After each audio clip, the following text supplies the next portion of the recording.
At ngayon po kasama natin sa studio walang iba kundi ang Brigadier General na si Sir Jamel or Jam Samonte. Magandang umaga po sa inyo, sir. Magandang umaga po sa inyo, Ma'am Corpus, ano? And, Ninya po. Ninya po. Very Jack formal po. si sir. And of Ninya course and kayo. Jack lang po, sir. Yeah. Opo. And of course kay Sir Jack po. Jet po. Yes, syempre sa mga nanonood, kitang-kita naman po si sir. Siya po ay mula sa Philippine Army. Baka matipuno. Oo, at saka yung mga, iba talaga pag naka-uniform, Oo, mga diba? men Iba in dating uniform. Oo. Well, sir, pag-usapan po natin ito munang community service programs na ginagawa po ninyo dyan sa Philippine Army. Ano po ba yung mga prioridad po nyo sa ngayon? Before I answer that, Ma'am, can I just have a quick introduction of myself? Ako po si Brigadier General Jam Samonte. Ako po yung natalagang Regimental Commander ng Signal Regiment. When you say Signal Regiment, ang aming forte po is providing command and control, communications and cyber systems for the Philippine Army and its major units nationwide.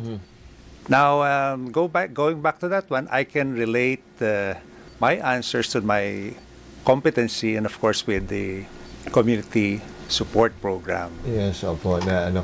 Pero So, sige sir, continue po. Yeah. Just to answer that question on community support programs, there are units who are specifically in charge for that one. But we are extending operations not only on combat operations, on the land force, but we are extending kasi sinabi nilang community support program is that we have men on the ground that are patrolling on remote areas, Okay. looking at the gaps on which the government are kulang, like health services, infrastructure na daan, farm to market roads, and all the most needed services that we could get. That's why community support program. So that we could fill in. Kasi hindi naman yun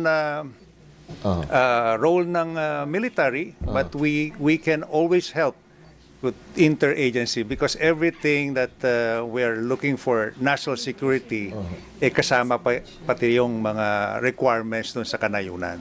Okay. So yun nga sir, hindi ba siyempre pag sinabi sundalo, iskal, lagi inisip pakikipagbakbakan. So meron din kayong component na gano'n, tumutulong sa mga communities. Absolutely po. So in what way po sir? Kunyari mga far-flung, mga ano, paano po yan? Anong klaseng tulong ang binibigay natin sa mga komunidad po? Sige, we simply connect with interagencies. Like if we need some support na maihatid yung mga services during humanitarian and disaster operations. Kung merong bagyo, sakuna, earthquake, typhoons, crisis like mga sunog. 24/7 kasi ang very peculiar ang role ng Army, no? Andun sila present 24/7 while everybody is sleeping, and even if it is holiday during seasons na mahal na araw, red alert kami. Pagka Pasko, red alert kami. And pagka kami rin na magtatap doon sa mga areas na mag-fill in yung mga agencies. Okay. Sir, kanina nakalagay din dito kasama yung sa Philippine Army cyber capability natin. Okay po. Ano po yung ano dito? Paano natin in-enhance? So, ano to? Para sa disaster response din or para sa usapang security din po?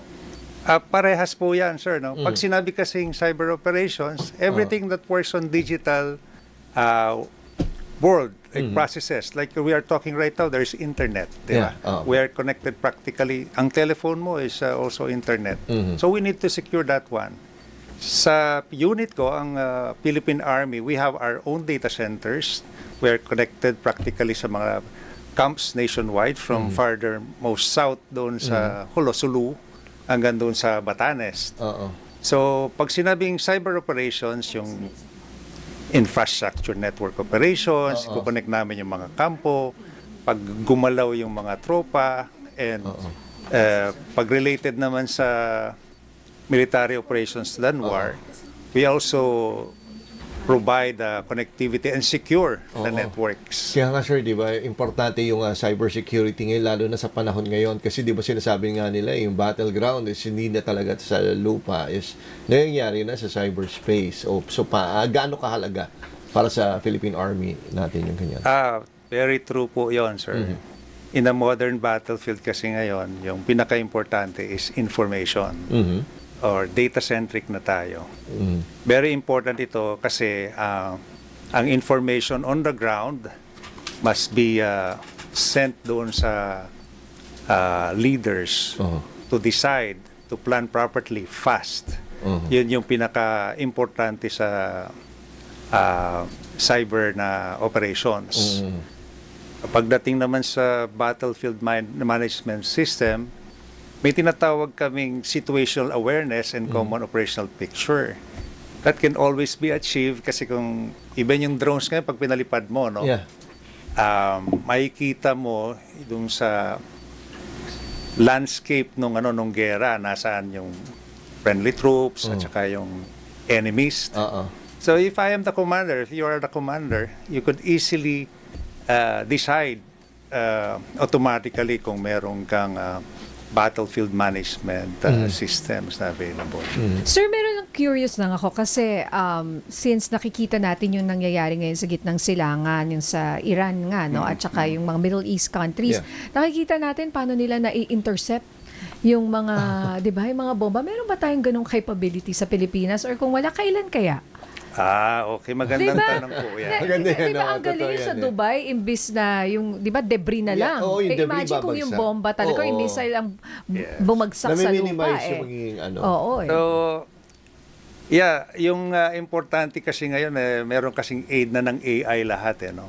Yung nangyayari dyan sa gera ng Iran at yung Israel, yung Israel has a Iron Dome. Yes, yung Iron Dome. Meron pala talaga. Invisible, di ba? Parang sa pelikula meron silang mga sensors. Sensors, radars, which could detect an adversary missile and how to protect their own territory. So they have a counter missile that AI will compute kung nasaan yan and what type of missile ang ibabagsak mo para ma-disable yon. And gano'n ka-smart yon. Pag alam niya ang tatamaan is a barren land, pababayaan lang niya bumagsak kasi sayang yung pag-counter. Nice. Ang galing, Ganun siya, no? So, kailan kaya tayo magkakaganon, sir, no? I think Hindi, kulang nga tayo sa Flood control nga, di equipment. natin maayos, Sige, wag na tayong umasa. Oo, pero imagine, ganun, na-intercept pa yung sa Dubai, for example, di ba, na-intercept nila. Na parang hindi Iron Dome yung ganun, no? it's not Iba Iron naman. Dome. They are technologies because they have allies also. Oo. I think US is the one partnered with sa Dubai. yung Hindi kasi countries. debris na lang di ba, yung bumagsak. Although nakaka-damage pa rin, pero nami-minimize rin yun pa and rin still. kahit paano, hindi But malawakan. nami-minimize. Yeah. But okay, before we go, sir, batiin lang namin kayo ng happy anniversary ang Philippine Army. Ilang years na ho ba? 100 plus? 100 what? Yes, we are having our month-long celebration for the 129th founding anniversary ng inyong hukbong katihan or ang Philippine Army. Yan. Happy 129th anniversary. Di 129. Oo. Sir, baka may message kayo para Opo, sa sa lahat po ng nakikinig, nanonood mula po sa ating sandatahang lakas. O, di ba? Okay, ang may parating ko lang po sa lahat. Una is nagpapasalamat kami at naimbitahan kami dito. We are having our 129th founding anniversary and may pabatid lang po namin. I am also representing our organization through the leadership of our Commanding General, General Nafarrete, sir, no? Ang pinakasandigan ng ating land force is yung hukbong katihan ng Pilipinas. Kung makalampas ang ating seguridad doon sa himpapawid at sa dagat, kami nandito kasama ninyo para protektahan ang ating sambayanan, ang ating mga kababayan. So ang aming quote nga is serving the people and securing the land. Samahan niyo po kami para sa celebration na ito At lalong-lalo na po ang masasabi ko po, yung sa cybersecurity. Opo. Yung sa cybersecurity is everybody's concern. It's not just the military. It's from your friends, from your families and everyone. Lahat tayo may part Opo. doon. Oo. So, maging mapagmasid lang po tayo at pag naprotektahan ninyo ang inyong sariling